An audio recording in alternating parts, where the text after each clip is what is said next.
रमन भल्ला जो हैं वो यहाँ पर गांधीनगर की अगर हम बात करते हैं, वो यहाँ पर जो है वो पहुंच चुके हैं अपना वोट कास्ट करने के लिए। रमन भल्ला के सुपुत्र जो है वो जैसे भल्ला भी यहाँ पर है और तस्वीरों में आपको दिखा रहे हैं कि रमन भल्ला जो है वो खुद इसी सीट से यानी जम्मू रियासी सीट से जो है वो लोकसभा, आपको बता दें लोकसभा सीट के लिए जो है कंटेस्ट कर रहे हैं, जो जम्मू रियासी सीट है। और रमन भल्ला जो है उन्होंने काफी ज्यादा कैंपेन भी की है। रमन भल्ला के पार्टी वर्कर्स की अगर हम बात करते हैं, तमाम लीडर्स की बात करते हैं, कांग्रेस पार्टी ने उन्होंने सपोर्ट भी किया है। लेकिन फिलहाल जो है वो रमन भल्ला यहाँ पर पहुंचे, अपना वोट जो है वो कास्ट करने के लिए यहाँ पर पहुंचे। ये तस्वीरें आपको दिखा रहे हैं कि अभी मीडिया बंधुओं से जो है रमन भल्ला बातचीत कर रहे हैं, उसके बाद रमन भल्ला जो है वो अंदर आएंगे।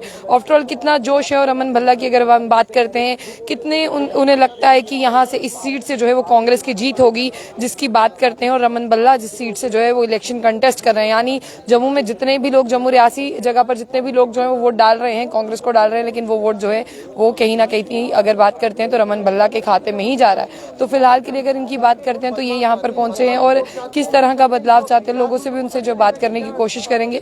फिलहाल आपको ये मैं दिखा दूं कि यहाँ से जाएंगे और रमन भल्ला से जो है वो बातचीत करने को। रमन भल्ला की धर्मपत्नी जो है इंदिरा भल्ला भी यहाँ पर है, रमन भल्ला के पुत्र भी जो है वो भी यहाँ पर है। तो ये तस्वीरें जो है वो आपको दिखाने की कोशिश कर रहे हैं। और अगर अगस्त 5, 2019 की बात करें तो उसके बाद का सब लोगों को इंतजार था, क्या वो लीडर्स थे, क्या वो पार्टी के कार्यकर्ता थे, सबको इंतजार था कि ये चुनाव कब होंगे। तो फाइनली चुनाव हो रहे हैं और 2019 के बाद का ये समय जो है वो बहुत ज्यादा महत्वपूर्ण है। जब जो जम्मू वालों ने सोचा था कि चुनाव होने चाहिए, वो चुनाव जो है वो डेफिनेटली हो रहे हैं। तो भल्ला जी से भी जो है वो बात करने की कोशिश करते हैं। यही बड़ी बात है, जम्मू कश्मीर के हमारी हैं जिन्होंने बदलाव के संकेत दिए। और 12 दिन 15 दिन की कैंपेन में लोग सड़कों पे आके खड़ी काफी देर तक इंतजार करते थे कि कोई आदमी हो जो विकल्प बन के यहाँ पे, कोई पार्टी हो जो भाजपा ने, जिसने रियासत का दर्जा छीना है, हमारे बुजुर्गों की पेंशन छीन ली, हमारे विधवाओं की पेंशन सारी खत्म कर दी और उसके बाद साथ साथ नौजवानों का रोजगार छीन लिया। कैजुअल लेबर, डेली वेजर की अनदेखी की, हजारों की तादाद में वो सड़कों में बिलखते रहे और चीख पुकार करते रहे कि उनकी गुहार सुनी जाए। जब सुनवाई नहीं हुई तो ये जमहूरियत का ये तनाजा था कि आज वो लोग वोट डालने के लिए यहाँ पे निकले हैं। सर, बीजेपी कह रही है कि मोदी जी के चेहरे पर ही लोगों ने एक बार फिर वोट देना है और फिर वो उनका जिक्र करें, ये जिंदा लाशें हैं, ये खुद वेंटिलेटर में, ये क्या किसी को जिंदा कर। इन लोगों ने जम्मू कश्मीर को तबाह कर दिया और खून के आंसू रुलाए हैं जम्मू के लोगों को। यहाँ पे बड़े बड़े व्यापारियों को, रिलायंस भी खोल के छोटे व्यापारी खत्म कर दिए। हर जगह पे जहाँ पे कैजुअल लेबर की अनसुनी की गई और बाहर के लोग यहाँ पे आगे इतने ज्यादा तादाद में हमारा जम्मू कश्मीर के अवाम को, जो नौजवानों की रोजगार की प्रोटेक्शन थी वो खत्म कर दी। यहाँ पे लोगों की जमीनें छीन ली और रियासत का दर्जा छीन लिया और यहाँ तक कि गवर्नर की पोस्ट भी खा गए भाजपा के लोग। हमारी रियासत में गवर्नर की पोस्ट हुआ करती थी, जो एक मेन पिलर यहाँ पे था। आज उसके देखने हमें बड़ा हर्षोल्लास से हम कह सकते हैं, उनका शुक्रिया करते हैं जिन्होंने बदलाव के संकेत दिए। सर, इस बार लोग बदलाव के लिए वोट दे रहे हैं, आपको नजर आ रहा है? बदलाव के लिए भी दे रहे हैं वोट और लोग चाहते हैं कि बेसिकली विकासित क्या होता है वो उनको दिखाएंगे। वो विकासित था 2014 से पहले, 2014 के 24 तक क्या हुआ, रिक्रूटमेंट स्कैम हुए। आईएएस अफसर ये चैलेंज करता है कि जनाब जल विभाग में इतने हजारों करोड़ों का घोटाला हो गया। सत्यपाल मलिक बोलते हैं मेरे को कितने करोड़ की घूस देने के लिए आए थे। ये सारी चीजें उसमें है ना, इससे भाजपा क्यों घबरा रही है? भाजपा जो अपने अनंतनाग में कैंडिडेट नहीं खड़ा कर रही, पहले वो अपना मंथन तो करे। सवाल यही रहेगा, रजौरी और अनंतनाग की सीट को लेकर बताया जा रहा है कि वहां पर इलेक्शन जो है वो डिले हो सकते हैं। आप डिले की बात छोड़ो, पहले भाजपा का अंदरूनी देखो, वो आदमी क्यों नहीं खड़ा कर पाए, क्या वजह थी? उसके पास आदमी कोई नहीं था, एजेंसियों के तौर पर यहाँ पे जिंदा है। वरना जब भी ये लोग फैसला करेंगे, आपको 4 जून के बाद पता जाए इनका सुपड़ा बिल्कुल साफ होगा। ये कारपोरेशन के चुनाव भी नहीं जीत पाएंगे, इसलिए कि हिंदुस्तान में थू थू हुई है भाजपा की। ये अनंतनाग की बातें करते थे, एक कैंडिडेट नहीं खड़ा कर पे, बहाना कोई भी लगा ले। सर, आपको लगता है अगर इलेक्शन कमीशन ये डिले कर देता तो उसके भाजपा गलती सुधारे नहीं है, ये चले गए हैं, ये चले हुए लोगों की अब चर्चा करने की कोई जरूरत नहीं। आपको लगता है भाजपा डर गई है?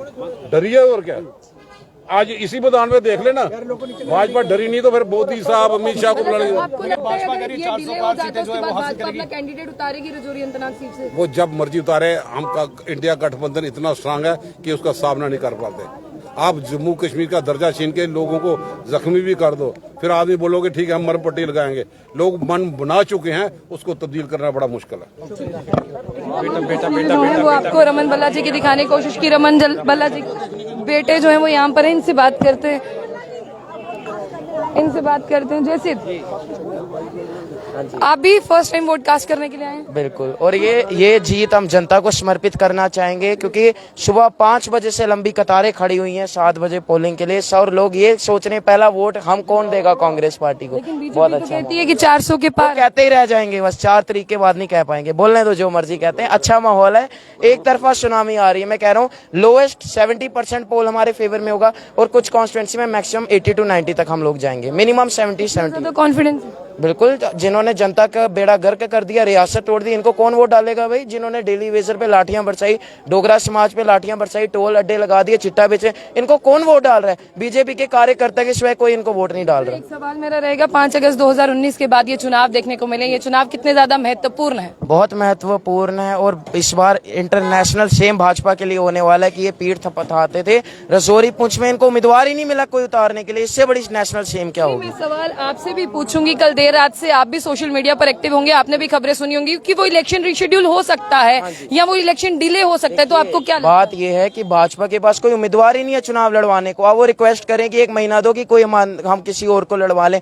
माइट भी ये दिल्ली से किसी को कंटेस्ट करवा सकते हैं, जम्मू से कोई इनसे चुनाव, क्योंकि जिसको पता है बीजेपी से चुनाव हारने, वो क्यों चुनाव लड़ना चाहेगा? मुझे बताओ ना, रजौरी पुंछ में डिपॉजिट भी नहीं बचेगा तो पैसा कौन खर्चना चाहेगा? बाकी निश्चित रूप से एक तरफा सुनामी है। मैं फिर कह रहा हूँ, कोई कांटे की टक्कर, कोई कड़ा मुकाबला नहीं होने वाला। निश्चित रूप से एक तरफा जीत होने वाली है कांग्रेस पार्टी की। एक जाते हुए सवाल जानना चाहूंगी, सिर्फ जम्मू से जो है अपने उम्मीदवारों को खड़ा करना, कश्मीर भी छोड़ देना, तो इसको किस तरह से देखो, इनके पास कोई उम्मीदवार ही नहीं है चुनाव लड़वाने को, मैं पहले कह सकता हूँ। और कहते हैं ना डेवलपमेंट की है, हर एक चीज जो हमने की है। अब देखो, सही डेवलपमेंट 4 तारीख के बाद होगी, जब भारतीय जनता पार्टी की विदाई होते हुए दिखाई देगी, और निश्चित रूप से एक तरफा लड़ाई है। मैं फिर कहूंगा, मीडिया कुछ दिखा रहे हैं कि कांटे की टक्कर भला साहब, और कोई कांटे की टक्कर नहीं है। कांटे चौधरी साहब के आने के बाद हट चुके हैं, और एक तरफा हम जीतने वाले हैं ये तो अभी आपको लगता है कि जिस तरह से रमन भल्ला आपके पिता भी, आपको लगता है कि जीत होगी निश्चित? लाखों की लीड से होगी जीत, तो होगी, लाखों की लीड से होगी बिल्कुल, क्योंकि लोग लंबी 5 बजे से कतारों में खड़े थे, इसीलिए खड़े थे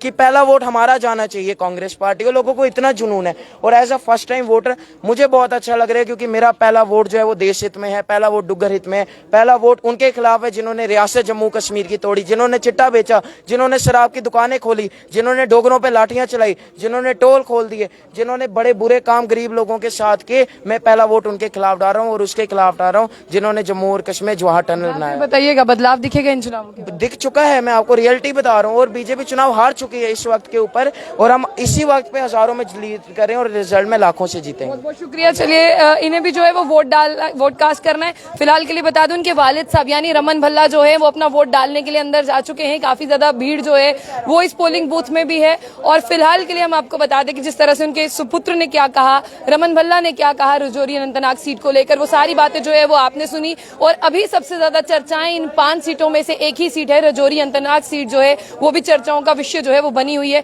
कि आफ्टर ऑल उस सीट पर क्या होने वाला है, इलेक्शन कमीशन ऑफ इंडिया का क्या फैसला होगा, क्या ये आखिरकार वहां पर इलेक्शंस का क्या होने वाला है। क्योंकि ये बहुत इंटरेस्टिंग है जम्मू कश्मीर के लोगों के लिए जानना, जिस तरह से भाजपा ने वहां पर जो है पहाड़ी स्टेटस भी दिया था। आपने देखा कि वहां से जो है अमित शाह आए, उन्होंने काफी ज्यादा उन लोगों का हौसला बढ़ाया। कश्मीर में भी कहा कि डेवलपमेंट बहुत ज्यादा हुई है, लेकिन भाजपा ने अपना कोई भी कैंडिडेट ना तो श्रीनगर से खड़ा किया, ना रजौरी अनंतनाग से खड़ा किया। अब आगे आने वाले दिनों में क्या होगा, क्योंकि 4 जून को रिजल्ट आना, और जो भी कंक्लूड होगा वो इन्हीं दिनों के बीच में होगा। तो फिलहाल के लिए आप जम्मू बुलेटिन न्यूज को जो है वो लाइक कर ले, और साथ ही साथ सबसे बड़ी बात कि रजौरी अनंतनाग से कौन सी सीट से क्या होगा, ये आने वाले समय में हम आपको अपने चैनल के माध्यम से जरूर